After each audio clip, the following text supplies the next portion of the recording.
Hello guys, in this video we are going to study about a very important topic, competitive enzyme inhibitor versus non-competitive enzyme inhibitor.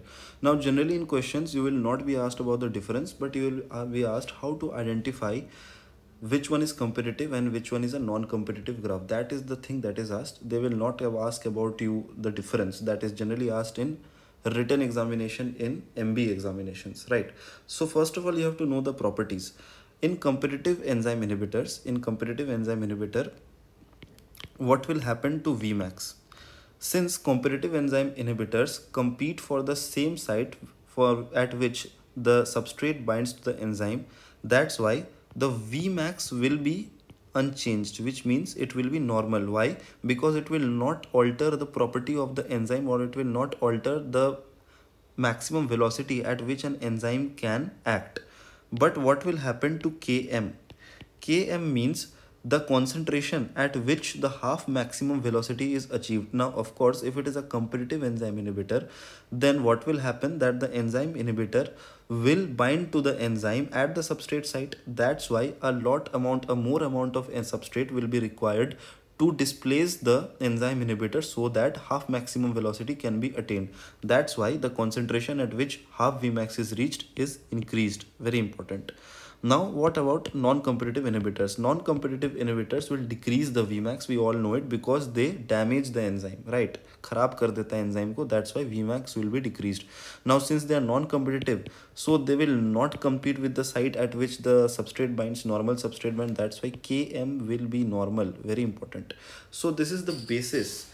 This is going to the basis of which will help you to identify the graphs. First of all, there is a graph I have shown as a Michaelis-Menten graph, and this is a normal graph, right? This is a normal graph between velocity and the substrate, and the pointed line I have drawn over here is actually Vmax, which means the maximum velocity that the enzyme can occur if the substrate it reach to a point which is very high, right?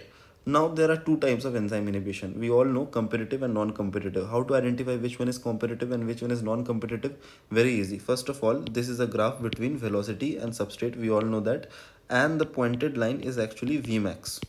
And I already said to you that in this particular graph, you can see that the red line, which is actually the inhibited line, right? This blue is the normal one, just like I've shown above. And this red and the green line which I am showing to you is actually the inhibited lines, right? As you can see in the left, the red graph is reaching the Vmax. The same Vmax is reached as it was earlier, hence that Vmax is normal. And what happens if Vmax is normal? We all know that Vmax is normal in case of competitive enzymes. That's why this is a competitive enzyme inhibition graph, right? This is an example of competitive enzyme inhibition graph, whereas in the image in the right we can see that the Vmax is decreased. Vmax has dropped down from here to here. That's why we can say that Vmax is decreased. And if Vmax is decreased means enzyme kharab ho gaya. That means it is a non-competitive enzyme inhibitor. Non-competitive enzyme inhibitor, right? Now coming to a Lineweaver-Burks plot. It is a very interesting type of graph and very easy type of graph. This is a graph which is made between 1 by Vmax, 1 by V and 1 by substrate, right? Not V and S. It is made between 1 by V and 1 by S, right? And the point at which it is intersected is actually 1 by Vmax, right? And this point over here is 1 by Km, but it is minus 1 by Km because it is on the negative side of the scale.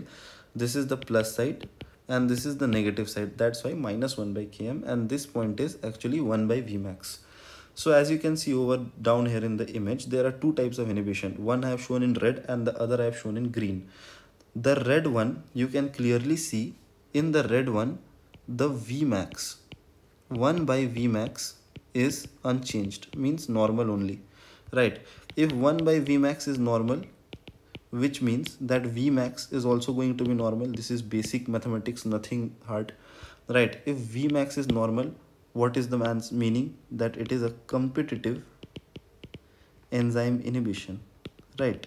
Already told you above that if Vmax is normal, this means that is a competitive enzyme inhibition. What is the other proof? We can also see that 1 by Km minus 1 by Km has shifted from here to here, right? If it has shifted from here to here, that means that Km has actually increased, right? Km has actually increased, right? That's why we can also confer it from the above example that it is a competitive enzyme inhibition. The answer is competitive enzyme inhibition. Now we see on the graph on the right side. The graph on the right side clearly tells you that 1 by Km minus 1 by Km is unchanged, whereas you can see over here that 1 by Vmax 1 by Vmax has changed.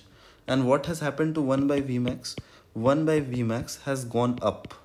You can clearly see 1 by Vmax has gone up, which means Vmax has gone down. Again, basic mathematics, nothing hard, right? What does it mean that Vmax is decreased? We can see if Vmax is decreased means enzyme is ho gaya hai kharab. That means it is a non-competitive enzyme inhibitor, right?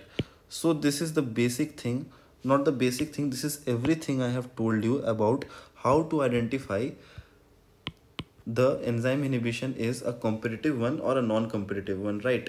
In this particular graph also I have told you, and this particular line weaver burst plot I have told you, right? So I want to write it in a very short note, the way I used to do it in examination.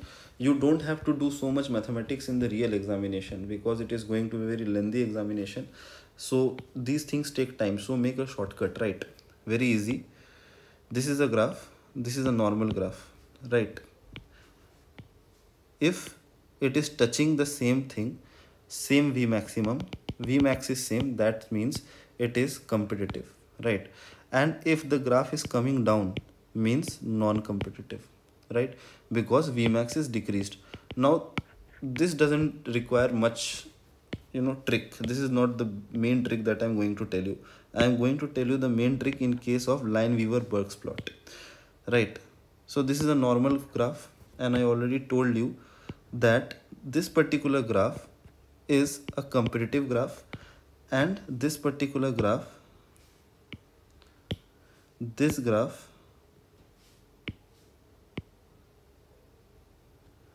is an example of non-competitive graph. Now you have to do a lot of calculations to know which one is a competitive, which one is non-competitive by seeing the K max and 1 by Km and V max. A lot of things you have to do. The basic thing, the real basic thing is that if in that graph, this is the normal one,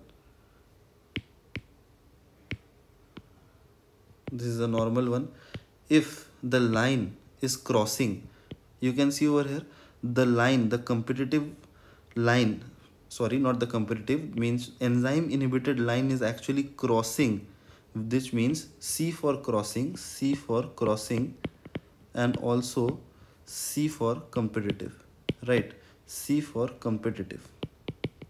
So if it is crossing, it means that it is competitive. And if the graph is not crossing, right, this is the normal one and this is the inhibited one, you can see that it is not crossing, it is going above, right? So not crossing means non-competitive. NC not crossing and NC not non-competitive. I have learned this trick from Kaplan and I am telling it to you, right? It is a very easy trick and you should know to remember this, right? So this is everything that you need to know. It is a very easy topic and questions are asked from this topic. Thank you.